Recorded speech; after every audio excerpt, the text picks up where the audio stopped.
আসসালামু আলাইকুম। এই গরমের মধ্যে প্রেগনেন্ট মায়েরা যারা আছেন 7 মাসের পরের থেকে অনেক সময় দেখা যায় বাচ্চা পেটে নড়াচড়া করছে না, পেটটি একদিকে হয়তো বাচ্চার পা বা হাত বা বাচ্চার একটি অংশ বোঝা যাচ্ছে যে উঁচু হয়ে আছে এবং পেটটি চাকা হয়ে শক্ত হয়ে আছে। এই অবস্থাটা মোটামুটি সব মায়েরাই আমরা ফিল করি।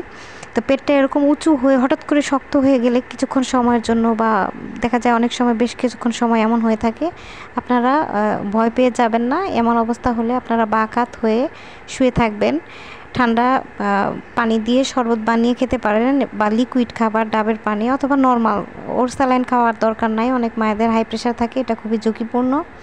সেই ক্ষেত্রে কোনো স্বাভাবিক অবস্থায় প্রয়োজন ছাড়া ওর স্যালাইন খাবেন না। ওর স্যালাইন সবসময় উপকারী না, কখনো কখনো এটা কিন্তু ক্ষতির অনেক বড় কারণ হয়ে দাঁড়ায়।